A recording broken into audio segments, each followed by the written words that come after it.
All right, happy Tuesday.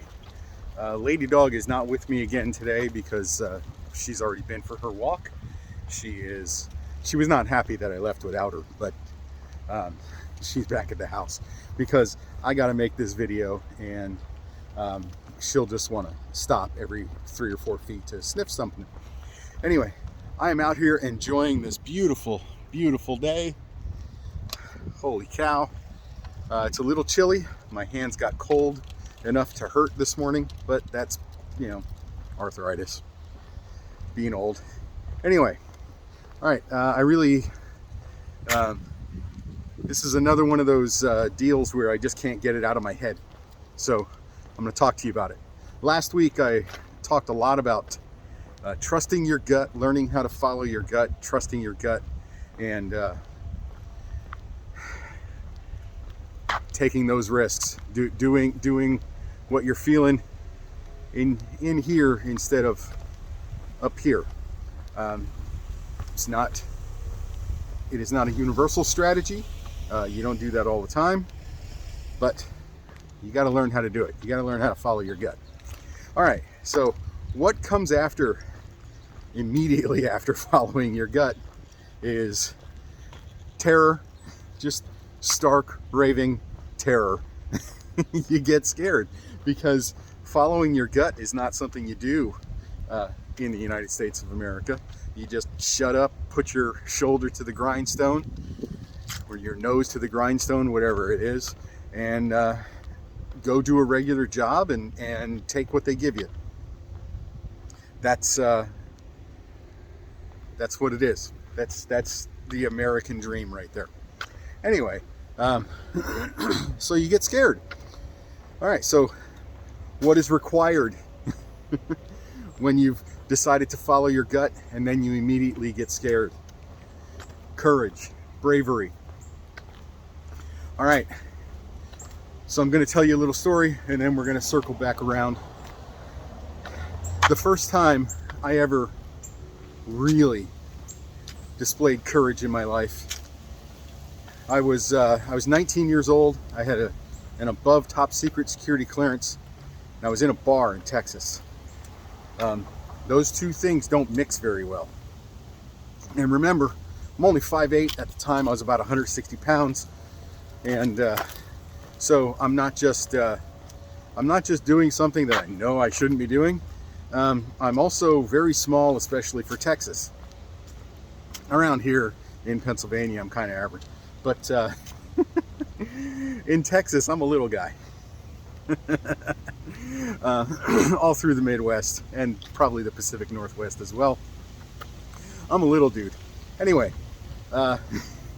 so I'm in this bar and I'm dancing with this lovely young lady who is like 5'10", 5'11", maybe 6 feet tall, and it was a sympathy dance. She was bored.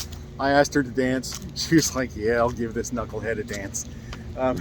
But I look over and my buddy John is surrounded by 8 guys, and all grown men who belong in the bar. But John is by himself and he's surrounded by these 8 dudes. So I leave the beautiful young lady and I go running over there, and I step in front of John because trying to protect my buddy. Now, John was he was older than me. He was like 23. He was from Detroit. He had been in a number of fights. Fighting was something that he enjoyed. He'd get scared, but he enjoyed fighting, and he usually won. But it was 8-on-1. He was not going to win this, and so I go running over there and I get in front of John, and I'm face to face with this black man who is a full-grown man. He's a little bit shorter than me, but he's very obviously a bodybuilder or a power lifter.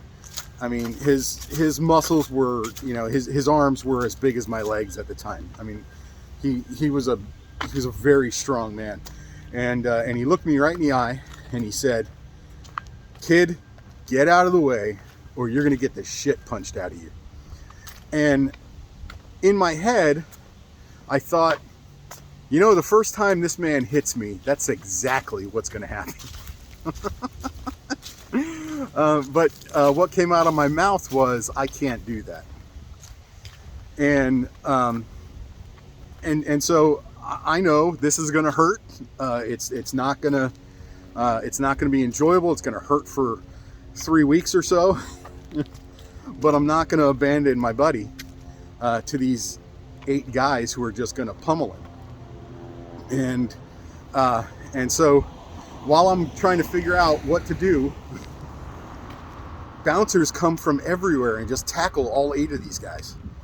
And I turned around and I looked at John, and John goes, and so I just stood very still, and the bouncers ran these guys out of the bar, and it was over. But that's the first time I ever displayed real courage in my life.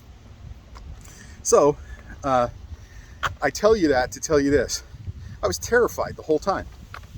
I mean, I knew I was gonna probably end up in the hospital because there were a bunch of these guys, and they were grown men, and I was still a teenager, and I knew how to fight a little bit, but I knew I wasn't going to be any match for 8 grown men. So the point is, you can't be courageous, you can't be brave unless you're scared. It doesn't take any courage at all to do things that you know you can do, that you know you can't get hurt on, those types of things. You just can't do it. So that very first time, I displayed courage, and it worked out for me.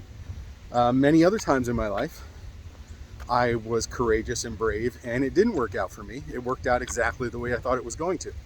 But the point is, if you're scared, if you're terrified,